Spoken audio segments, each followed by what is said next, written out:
যারা বলেছে তাদের উত্তরটা তাদের দিতে হবে। তারা হ্যাঁ না তো বলার কোনো সুযোগ নাই। আর এটা বুঝতে হবে বিষয়গুলো একটা চলমান প্রক্রিয়া। সার্বিকভাবে বিশ্বব্যাংকের সাথে যে আলোচনাগুলো হয়েছে ভেরি পজিটিভ। বিশ্বব্যাংকের প্রেসিডেন্টের সাথে যে আলোচনা হয়েছে ভেরি পজিটিভ, এবং অন্য যে ইস্যুগুলো আমাদের ইলেকশন ম্যানিফেস্টোর সাথে অ্যালাইন্ড ওরা হচ্ছে, এবং এই ব্যাপারে কোনো দ্বিমত নেই। এবং IMF এর বিভিন্ন উইংস, IFC সহ আমাদের দেশে যে ব্যাংকের যে সমস্যাগুলো আছে সার্বিকভাবে ওগুলোতে তারা রোল প্লে করতে চায়। আর in the mean time IMF এর সাথে যে আলোচনাটা সেটা অব্যাহত থাকবে, কারণ আমরা অনেকগুলো ইস্যু সলভ করেছি, কয়েকটা ইস্যু এখন আলোচনার মধ্যে আছে। সেটা আমরা আগামী 15-20 দিনের মধ্যে এই ইস্যুগুলো আলোচনার মাধ্যমে সমাধান করার চেষ্টা করছি। তারপরে সেখান থেকে সামনের দিকে এগিয়ে যাবো। এটা চলমান একটা প্রক্রিয়া। এটা তো এমন না যে আজকে বেঁচে গেল।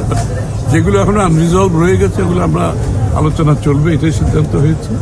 এবং সেটা আগামী 15 দিন পরে আমরা আলোচনার পর আমরা সিদ্ধান্ত নেব।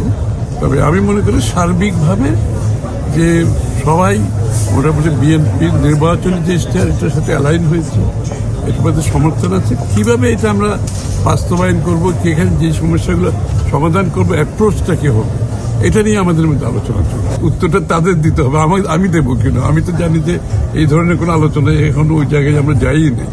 আমি তো মনে করি এখনো আমরা আলোচনা চলছে, সামনের দিকে যে বিষয়গুলো এখনো রিজলভ হয় নাই এগুলো আগামী দিনে আলোচনার মধ্যে আসবে, এটাই পরিষ্কার সিদ্ধান্ত।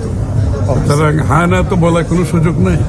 আর এটা বুঝতে হবে বিষয়গুলো একটা চলমান প্রক্রিয়া।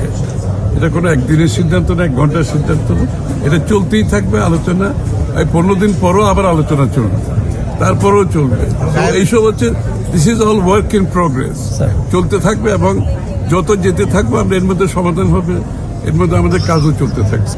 অবশ্যই আমি তো বলছি যে সবাই মধ্যে একটা পজিটিভিটি আমরা দেখতে পাচ্ছি। বাংলাদেশ নতুন সরকারকে তারা সমর্থন দিচ্ছে, নতুন সরকারের যে ম্যানিফেস্টো সেটার প্রতি তারা অ্যালাইন হয়েছে।